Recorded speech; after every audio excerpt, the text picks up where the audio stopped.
بالله من الشيطان الرجيم. بسم الله الرحمن الرحيم.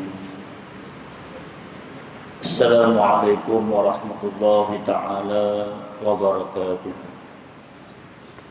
الحمد لله رب العالمين، والصلاة والسلام على رسول الأمين وعلى آله وأصحابه ومن تبعهم بإحسان إلى يوم الدين. أما بعد، أعوذ بالله من الشيطان الرجيم. بسم الله الرحمن الرحيم. إذا جاء نصر الله والفتح ورأيت الناس يدخلون في دين الله أفواجا فسبح بحمد ربك واستغفر إنه كان توابا. صدق الله العلي العظيم. وقال نبينا محمد صلى الله عليه وآله وسلم: خير الناس أنفعهم للناس، أو كما قال نبينا محمد صلى الله عليه وآله وسلم. Alhamdulillah, yang dimuliakan Tuan Pengerusi, Tuan Imam, Ahli Jawatan Kuasa Masjid Al-Bukhari, yang dimuliakan pimpinan qaryah, pimpinan masyarakat, yang dimuliakan para alim ulama, para penuntut ilmu, yang dimuliakan ibu-ibu, ayah-ayah, kakak, abang-abang, adik-adik, hadirin dan hadirat, muslimin dan muslimat, salihin dan salihat yang dikasihi oleh Allah Subhanahu wa taala sekalian. Alhamdulillah, kita bersyukur kepada Allah Subhanahu wa taala di pagi yang penuh limpah dan kurnia daripada Allah Subhanahu wa taala, dapat sama-sama kita menunaikan satu kewajipan yang diwajibkan oleh Allah Subhanahu wa taala kepada kita sebagai seorang muslim dan sebagai seorang muslimah. Bersyukur kita kepada Allah Subhanahu wa taala di pagi yang penuh kurnia Allah Subhanahu wa taala ini, dapat sama-sama kita menghidupkan sunnah besar baginda Nabi sallallahu alaihi wasallam. Sunnah baginda Nabi sallallahu alaihi wasallam yang semakin hari semakin ditinggalkan. Semakin akhir zaman semakin akan ditinggalkan. Dan bersyukur kita kepada Allah Subhanahu wa taala dapat kita sama-sama mengimarahkan rumah Allah Subhanahu wa taala. Kata Allah Subhanahu wa taala dalam Al-Quran, "Innama ya'muru masajidallah man yu'minu billahi wal yawmil akhir." Sesungguhnya orang yang mengimarahkan rumah Allah Subhanahu wa taala adalah di kalangan mereka yang beriman kepada Allah dan beriman pada hari kiamat. Dalam ayat tersebut Allah menceritakan orang yang hanya yang dapat mengimarahkan rumah Allah. Di dalam Al-Quran disebut masajidullah. Ulama mengatakan asyraful makan huwa masajidullah. Sebaik-baik tempat adalah rumah-rumah Allah. Dan semula manusia adalah manusia yang sering berulang alik daripada rumahnya ke rumah Allah. Bahkan menjadikan rumah Allah Subhanahu wa taala adalah rumahnya juga. Dia datang ke rumah Allah, bila dia balik dia teringat nak mai rumah Allah lagi. Bila dia nak sembahyang solat 5 waktu, dia tak boleh solat kecuali dia solat di rumah Allah Subhanahu wa taala. Maka kalau itu yang berlaku, ia seperti dalam hadis Nabi sallallahu alaihi wasallam yang mana kata Nabi sallallahu alaihi wasallam 7 golongan yang akan mendapat perlindungan daripada Allah Subhanahu wa taala. Hari yang tidak ada perlindungan kecuali dengan perlindungan Allah Subhanahu wa taala, rajulun mu'allaqun qalbuhu bil masajid. Iaitu orang yang hatinya terikat dengan masjid. Apa maksud hati yang terikat dengan masjid? Kita bagi contoh.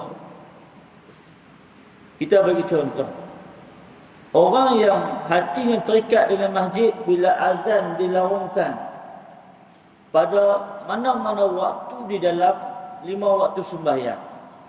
Allahu Akbar, Allahu Akbar.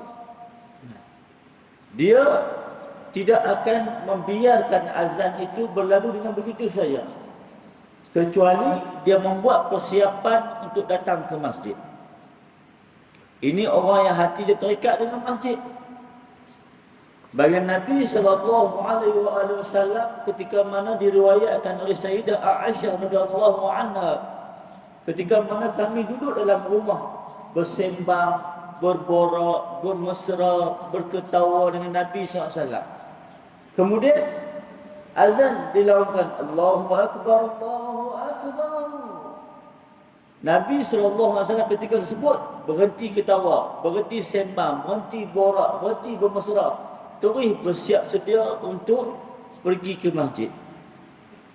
Seolah-olah ucapan manusia, seolah-olah apa yang dibicarakan oleh manusia ketika tersebut tidak dihiraukan oleh Nabi SAW, kerana ada panggilan yang lebih agung ketika tersebut, iaitu panggilan untuk menemui Allah Subhanahu Wa Taala dalam sembahyang. Makanya bagi Nabi SAW meninggalkan ahli keluarga di rumah, kemudian terus bersiap sedia untuk pergi ke masjid dan juga menunaikan solat di masjid. Ini contoh yang besar, contoh yang agung bahawasanya baginda Nabi SAW adalah tauladan sepanjang zaman, yang mana hati baginda Nabi SAW terpaut dengan rumah Allah Subhanahu Wa Taala. Jadi alhamdulillah, kita bersyukur, moga-moga Allah Subhanahu Wa Taala campurkan cinta, sayang, kasih dan kita rasa nak buat ibadat sebanyak-banyaknya di dalam rumah Allah Subhanahu Wa Taala. Tidak ada tempat yang kita boleh niat i'tikaf. Nawaitul i'tikaf fi hadzal masjid lillahi ta'ala. Di mana tempat yang kita boleh i'tikaf? Tidak ada ibadat untuk kita melakukan ibadat i'tikaf kecuali ianya hanya di masjid. Hanya ianya di masjid. Jadi kalau yang tak niat lagi i'tikaf, dia niat i'tikaf. Kerana kata Nabi SAW, sesiapa yang beriktikaf di masjid, Allah Subhanahu Wa Taala akan menjarakkan dia daripada neraka Allah Subhanahu Wa Taala 70 kali khandak, ataupun jaraknya 70 khandak, yang mana satu khandak, satu parit itu adalah 100 tahun perjalanan. Jadi Allah Subhanahu Wa Taala memberikan nikmat kepada kita apabila kita mendekatkan diri kita kepada rumah Allah dan banyak beribadat di dalam rumah Allah Subhanahu Wa Taala. Jadi alhamdulillah, moga-moga dengan kekuatan dan juga taufik dan hidayah Allah Subhanahu Wa Taala memberikan kita istiqamah. Apabila kita nak solat 5 waktu, kita solat di masjid. Apabila kita nak menunaikan fardu subuh, zuhur, asar, maghrib dan isyak, kita lakukan di masjid. Bahkan solat sunat yang lain pun kita boleh lakukan di masjid. Dalam masa yang sama kita juga tidak menjadikan rumah-rumah kita itu kubur, maka kita solat sunat di rumah-rumah kita. Rumah kita bukan tempat solat fardu bagi orang lelaki khususnya. Solat fardu bagi orang lelaki khususnya di masjid. Kalau kita membaca fiqh dalam mazhab-mazhab yang lain, mazhab antaranya mazhab Hanafiyah mengatakan solat fardu itu adalah wajib. Karena itu ketika mana kita berada di Mesir, golongan-golongan orang Syria, golongan-golongan orang Rusia, mereka bila azan saja berkumandang, berduru mereka mai, keluar daripada rumah-rumah mereka, berduru mai ke masjid. Maka lepas solat berjemaah di masjid, kemudian bila kita tanya mereka, awak lepas ni terlampau kuat berjemaah. Terlampau kuat berjemaah. Kita orang Melayu kita berjenuh. Orang Melayu kita jenuh. Kita mazhab Imam Syafi'i. Solat berjemaah di masjid fardu kifayah. Kalau orang lain dah buat, aku tak payah. hak tu hak dia faham. Padahal pahaman yang sebenarnya pada fardu kifayah tersebut mengikut pandangan Imam An-Nawawi rahimahullahu taala, fardu kifayah lebih afdal daripada fardu ain. Karena fardu kifayah adalah orang itu telah menjadikan dirinya sebagai orang yang menghapuskan dosa-dosa orang lain. Hari ini kalau tak ada orang sembahyang di masjid, hari ini kalau tak ada orang yang melaungkan azan, hari ini kalau tak ada orang yang mengimarah masjid, seluruh ahli qaryah masjid tersebut berdosa. Tapi mai seorang dia azan, mai seorang dia qamat, mai seorang jadi imam, kemudian selesai satu fardu tersebut, gugur dosa bagi orang-orang yang tidak hadir ke masjid ketika tersebut. Fardu kifayah. Nah, orang meninggal dunia, kemudian solat jenazah. Apa hukum solat jenazah? Hukum solat jenazah fardu kifayah. Kalau dah ada orang lain buat, kita tak payah. Tak tu hak kita faham. Tapi sebenarnya fardu kifayah apabila seseorang telah melakukan kefarduan tersebut, maka gugur dosa-dosa orang lain. Kalau jenazah itu tak disembahyangkan, kalau jenazah itu tak disembahyangkan, tak ada orang yang sembahyang jenazah tersebut dalam qaryah tersebut, maka satu qaryah itu berdosa di sisi Allah Subhanahu wa taala kerana membiarkan mayat yang sepatutnya disegerakan pengumuman dia itu dilambat-lambatkan, bahkan menjadi masalah pada seluruh qaryah tersebut. Maka kita mengetahui bahawasanya baginda Nabi SAW ketika mana berhijrah daripada Mekah menuju Madinah, apa perkara yang pertama dilakukan oleh Nabi SAW adalah membina masjid. Adalah membina masjid. Oleh kerana masjid itu adalah makanul ijtima'. Masjid itu adalah syiar Islamiyah. Masjid itu adalah satu tanda kehebatan, kekuatan satu ketika dahulu, bahkan sampai sekarang, bahkan sampai ke hari kiamat. Kita percaya bahawasanya kalau satu kampung, satu qaryah itu masjidnya hebat, masjidnya itu diimarahkan, masjidnya itu hadir lelaki dan perempuan untuk mengimarahkan masjid, masjid itu dijadikan tempat melakukan pelbagai aktiviti, anak muda mai, kanak-kanak mai, orang tua mai, seluruh lapisan masyarakat semua mai. Kerana apa? Tempat rumah Allah Subhanahu wa taala likullin nas, untuk semua manusia. Kalau tempat lain mungkin ada hak. Oh, ni tak boleh. Yang ni budak umur 10 tahun ke atas tak boleh masuk. Ada tempat yang dikhaskan. Yang ni umur 18 tahun ke atas saja yang boleh masuk. Ni tempat ni untuk orang yang muda-muda saja, muda-mudi saja. Tak dah beruban, tak dah berjanggut, jangan masuk. Tempat ni tak boleh. Ada tempat-tempat yang dikhususkan. Tapi rumah Allah Subhanahu wa taala likullin nas, untuk seluruh golongan manusia. Bahkan dalam fiqh kita mengatakan siapa saja pun, hatta orang yang bukan Islam nak masuk ke dalam masjid, ahlan wa sahlan wa marhaban bikum. Orang bukan Islam nak masuk ke dalam masjid, boleh, tak ada masalah. Dalam fiqh mengatakan, pandangan jumhur ulama mengatakan boleh, sehingga akan membiarkan mereka masuk ke dalam masjid. Kemungkinan besar apabila mereka masuk ke dalam masjid, datang ketenangan, datang hidayah, datang taufik kepada mereka. Jangan kita pergi letak pula depan masjid, tidak dibenarkan masuk bagi orang yang bukan Islam.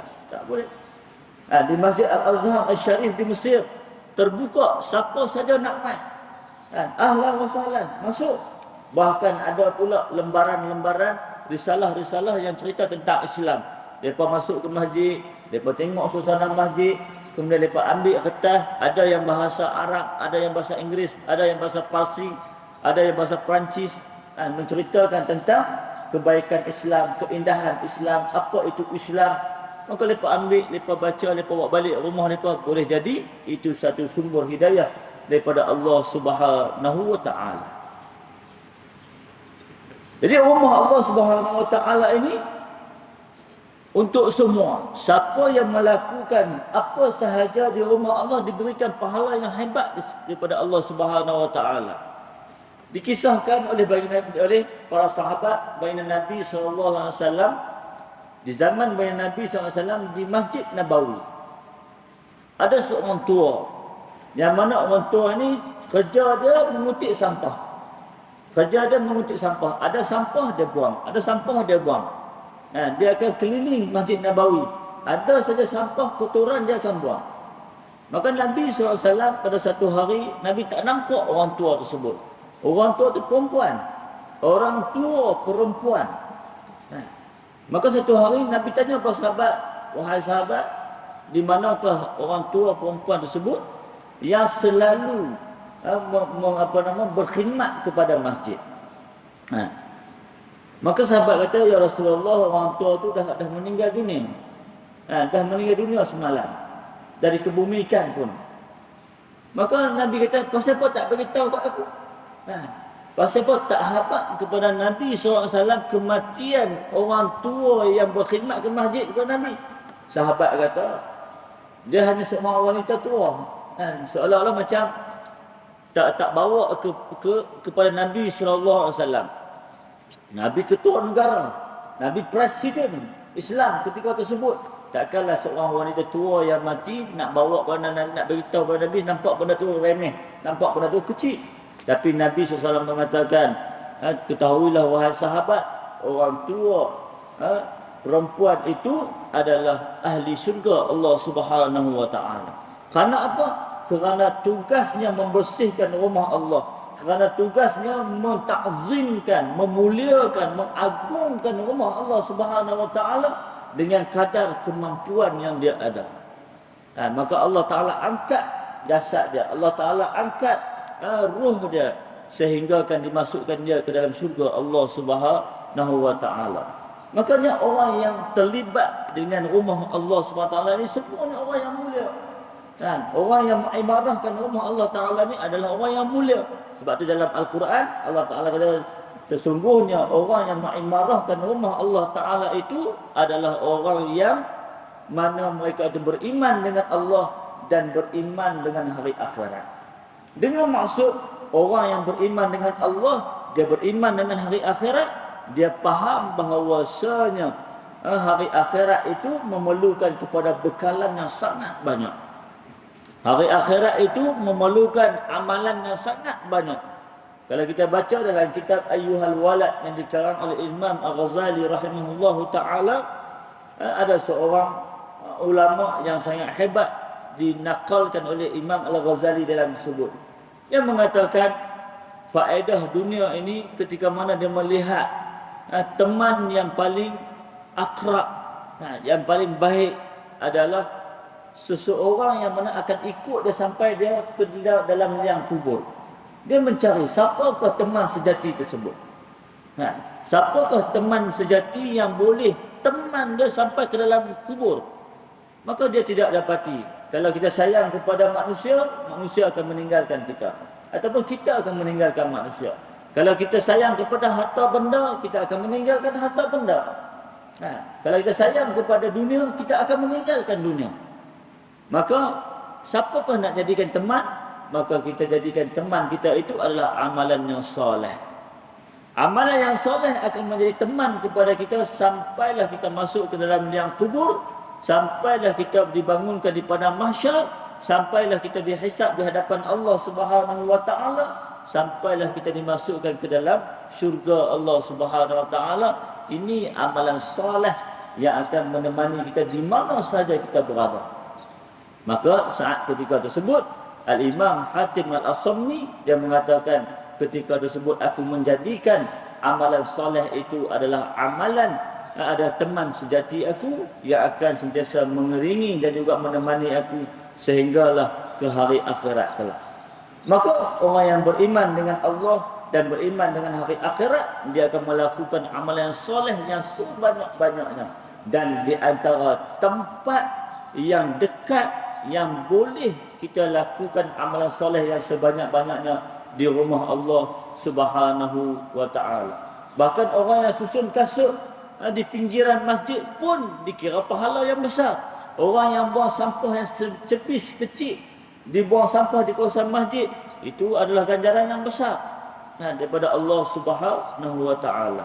Moga-moga Allah Subhanahu wa taala menjadikan kita di antara orang yang sentiasa terikat hati kita dengan rumah-rumah Allah Subhanahu wa taala dan menunaikan ibadat kebanyakannya di rumah Allah Subhanahu wa taala. Kata guru kita Fadilat Al-Syekh Dr. Hisham Al-Kamil, hidup kita ini perlu ada 4 pembahagian. Seharian ni kita ada 4 pembahagian. Bahagian yang pertama, kita kena ada bahagian mencari rezeki dalam hidup kita seharian kita. Bahagian yang pertama, kita mencari rezeki ataupun mencari nafkah. Itu adalah tugas kita, tanggungjawab kita. Maka sehari tersebut adalah untuk bekerja. Ada bahagian untuk bekerja. Kerana apa? Dalam akidah Ahlussunnah wal Jamaah, al-kasbu itu adalah mi'aidina, iaitu nak cari harta ataupun nak cari rezeki, nak cari duit belanja untuk makan, mesti kita berusaha. Jangan sampai kita mengatakan ulat di celah batu pun dapat makan dan kita tak buat kerja apa. Tidak. Bekerja adalah sunnah para anbiya. Nabi-nabi semua bekerja. Kalau kita tengok daripada Nabi Adam AS dalam kitab Qasasul Anbiya, dikarang oleh banyak ulama mengenai kisah-kisah para nabi, yang semua para nabi bekerja. Bahkan baginda Nabi kita, Nabi Muhammad SAW juga bekerja sebagai pengembala kambing, sebagai peniaga, bekerja. Dan pekerjaan yang terakhir adalah baginda Nabi SAW sebagai ketua negara. Dia hanya bekerja, dia hanya berjawatan. Maksudnya pekerjaan itu adalah tuntutan daripada agama. Bahagian yang kedua adalah bahagian di dalam hidup kita itu seharian mesti ada waktu untuk beribadah. Jadi waktu bekerja, kemudian yang kedua waktu beribadah. Tak dapat tidak kita kena ada waktu yang khusus untuk kita melakukan ibadah. Selain daripada kita menunaikan 5 waktu sembahyang, ada waktu yang khusus. Ada waktu kita baca Al-Quran, ada waktu kita berzikir, ada waktu kita berselawat, ada waktu kita melakukan kebaikan demi kebaikan. Kerana apa? Kita nak Allah Subhanahu wa taala berikan ganjaran kebaikan kepada kita dan mentahqiqkan bahawasanya kita hamba Allah. Mentahqiqkan kita itu hamba Allah Subhanahu wa taala, kerana setiap hari ada waktu yang dikhususkan untuk beribadah. Kemudian bahagian yang ketiga adalah waktu untuk istirahat. Kena ada juga waktu untuk istirahat. Badan kita perlukan pada rehat. Jangan sampai kerja 24 jam. Jangan sampai ibadat pun 24 jam. 24 jam hari ni ibadat, esok terkulai 24 jam. Sampai tak bagi rehat. Sebab tu para guru kita mengatakan tidur yang cukup bagi badan kita adalah selama 4 sehingga 6 jam pada waktu malam. 4 sehingga 6 jam itu dah cukup rehat.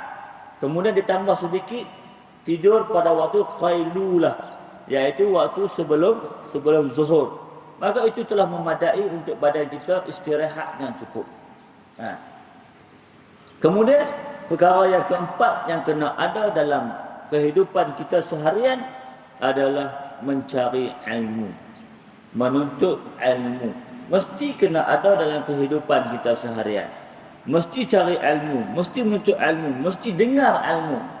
Kata para guru kita, zaman semakin canggih, semakin orang menuntut ilmu semakin kurang.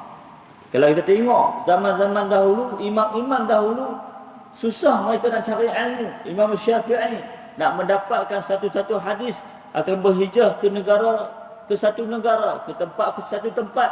Pada zaman tersebut tidak ada kapal terbang, tak ada kereta api laju. Pada zaman tersebut nak berpindah ke satu tempat sangat sukar, perjalanan yang jauh. Tapi kerana ilmu mereka pergi, kerana ilmu mereka mencari, sehingga kan mereka digelar alim alamah, imam-imam, a'immah, orang-orang yang faqih, orang-orang yang alim hadis, orang-orang yang hebat dalam ilmu-ilmu agama.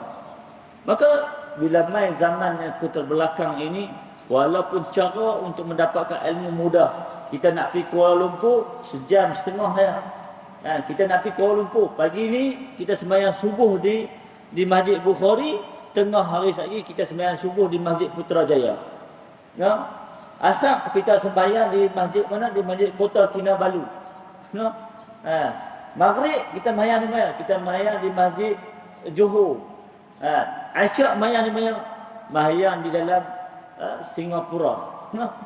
Boleh pergi dalam tempoh sehari, kita boleh pergi banyak tempat. Kerana apa? Kerana zaman kita telah berubah, zaman kita ada kemudahan-kemudahan, tapi nak cari orang alim, nak cari orang yang faqih, nak cari orang yang betul-betul menuntut ilmu dengan sehebat-hebatnya, sangat sukar. Apatah lagi nak cari orang yang alim dalam masa yang sama dia beramal dengan ilmunya, dengan maksud alimur rabbani. Orang yang ada ilmu dalam masa yang sama mempunyai ciri-ciri kerabbanian kepada Allah Subhanahu wa taala, kewarakan kepada Allah Subhanahu wa taala, semakin hari semakin sukar. Maka kita jadikan hidup kita seharian itu ada satu waktu kita menuntut ilmu. Ni kira pagi ni kita dah ada satu waktu kita menuntut ilmu.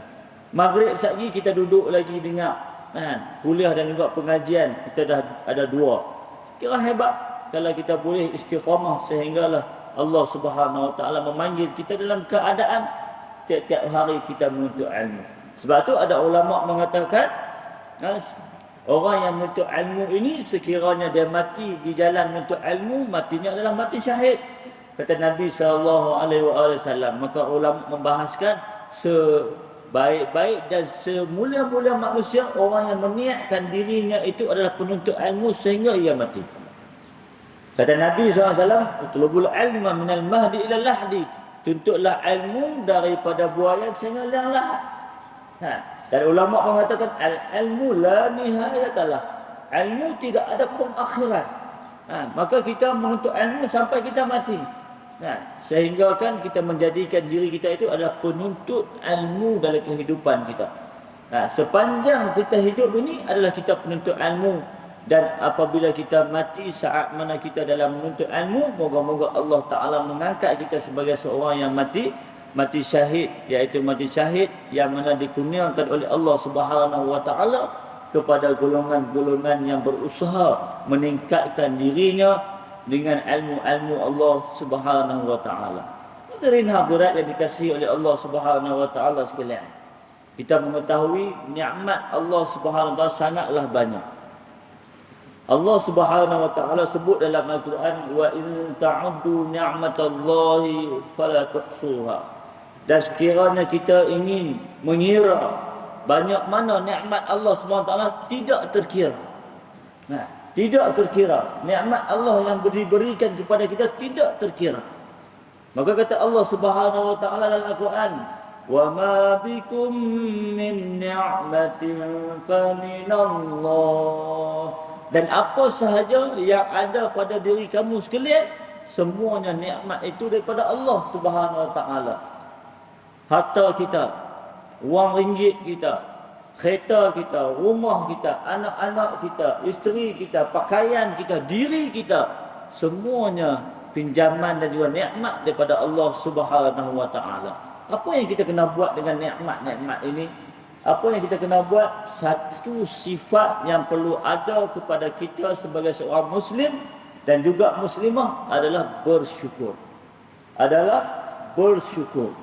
Jadi ulama cerita kepada kita bagaimana cara kita nak bersyukur. Ini sebagai pengisian yang penting kita pada pagi ini. Bagaimana cara kita nak bersyukur? Bersyukur ada 3 peringkat. Peringkat yang pertama, bersyukur dengan lisan. Bersyukur dengan lisan.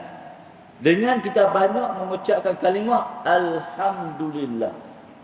Alhamdulillah. Segala puji bagi Allah dengan maksud apa saja nikmat yang kita dapat, kita kembalikan kepada Allah.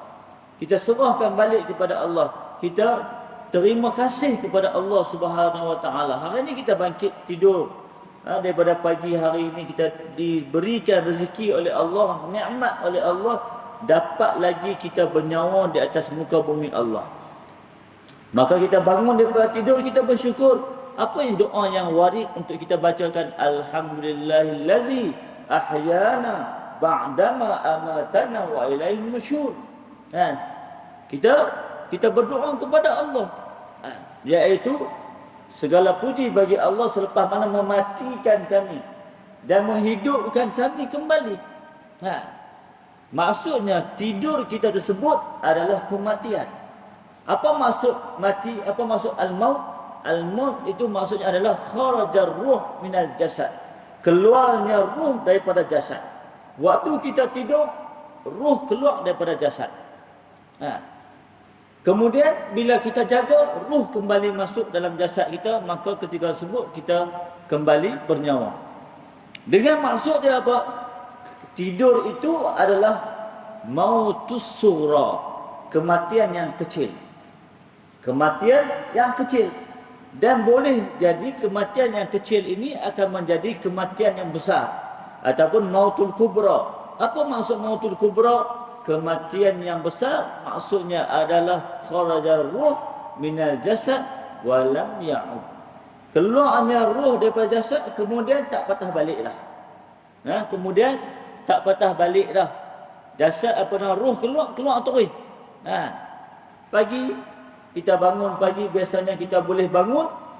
Maka pagi satu hari, isteri gerak kita, abang bangun, nak subuh dah, abang bangun, azan dah, abang bangun, nak habis waktu dah, abang bangun habis waktu dah ni, tak bangun-bangun lagi. Maka tengok-tengok bila pergi pegang tangan sejuk dah, tengok muka dah agak pucat. Bila pegang nadi dah tidak bergerak lagi. Rupa-rupanya saat ketika mana dia tidur, itulah tidurnya kali yang terakhir daripada mati kecil, sehinggalah dia dimatikan oleh Allah Subhanahu Wa Taala, cabut nyawa dia ketika mana dia tidur. Maka dalam masa yang sama dia telah menemui kematian yang besar. Maka kalau kita dapat jaga daripada tidur, kita bersyukur. Kita masih ada peluang.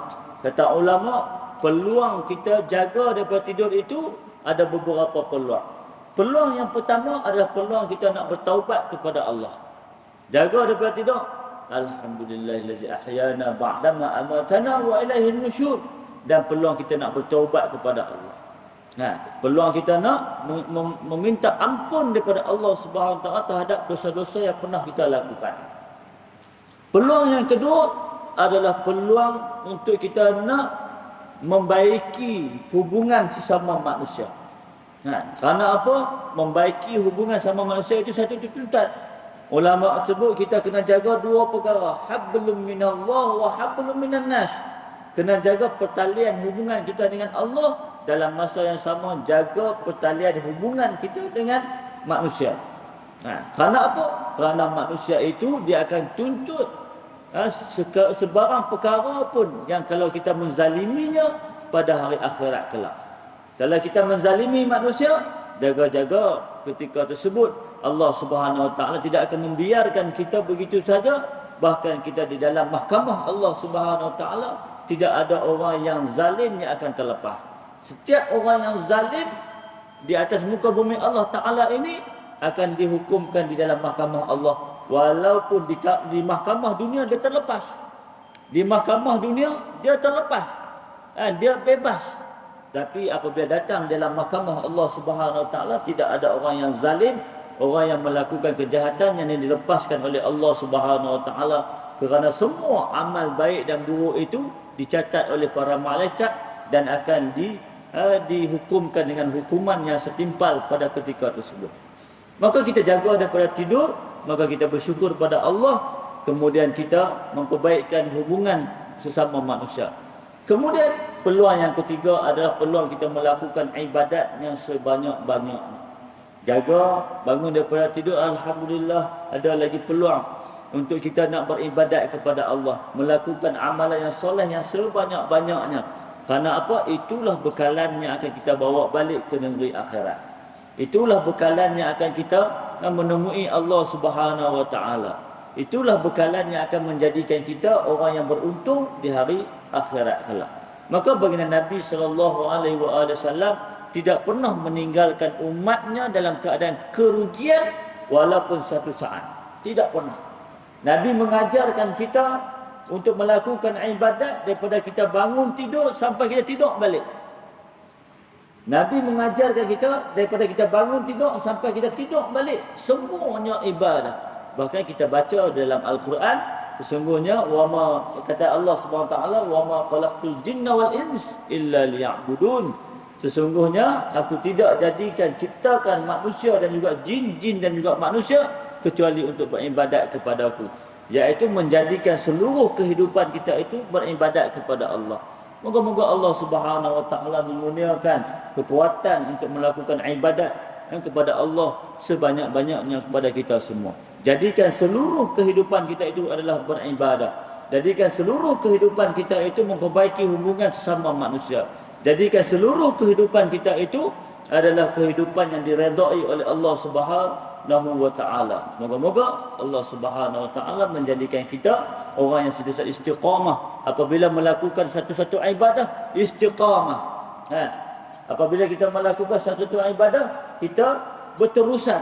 Sebab apa kata para alim ulama daripada tarikat Naqsyabandiyah yang mengatakan al-istiqamah a'zamu minal karamah.